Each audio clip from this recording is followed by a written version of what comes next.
All right, the shutdown continues unabated. It appears now that all the leverage points we talked about aren't going to be leverage points to end it. The military is going to get paid. The president doesn't seem to care about firing federal workers. And now there's a new thought process in the Democratic Party that says, well, okay, let's lose this fight and make it clear that we fought for health care for people, let the premiums go up, and then have the Republicans own that in the midterms. In other words, not try to fix the problem, but let the voters decide.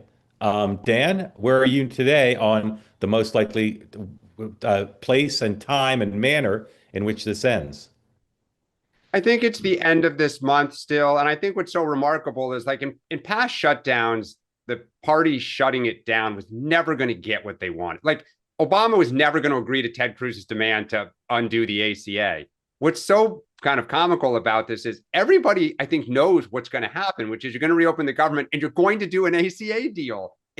So Yeah, I think when a couple more paychecks get missed and let's say TSA starts to incrementally have more problems and delays, it's undone. And I think the premiums going up will be a Democratic talking point, as it yeah, should be. yeah. Sean. Yeah, I pretty much agree. I mean, look, the Republicans are going to address healthcare. Yep. There's no way in on God's earth they're going to give a straight up extension. These were COVID subsidies. I mean, the idea that we're like, I still can't believe the Democrats want to hang their hat on this. A bunch of payoffs to big insurance companies, increased premiums due to COVID. I mean, this is insanity. And I think that if Republicans are smart, they recognize how to sort of go in surgically and say, we're dealing with the premiums. We're going to make sure that people don't have a huge gap or phase it in. So it's a 200%, in the first year and it kind of titrates down over the next couple or something. But like there's a solution to be had here. And I think if Democrats went the other way, as you proposed initially, that would be fantastic. Open the government back down. Let us solely fix the thing. Pick off 5, 10 Democrats on the Senate side that would be part of the solution. Win, win, win. I mean, I'm great with that. But I will say once again, the Republicans need to be holding the Democrats' feet to the fire more. This idea of like we're going to vote every 3 days, like this is the 1800s, and we've got to wait a fortnight in between so that we can go home to Mrs. Lincoln is insane.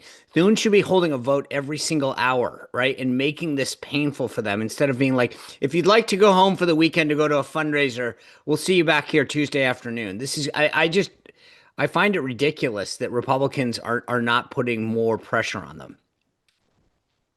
It's also wild that like they fired those CDC people on Friday night and then they rehired them on Sunday night. It's just, and they're like, oh, we're going to pay these people. We're going to pay these people. Like you can tell the White House is super sensitive to the optics of hurting people. Yeah. So I think it just continues. They say that something that's easy is like a walk in the park. Well, easier than a walk in the park, hit the subscribe button, be part of the two-way community, never miss an episode, be part of our conversations. Thank you for your service to America. And don't forget, you can now listen to the morning meeting and Two-Way Tonight on Apple, Spotify, or wherever you get your podcasts.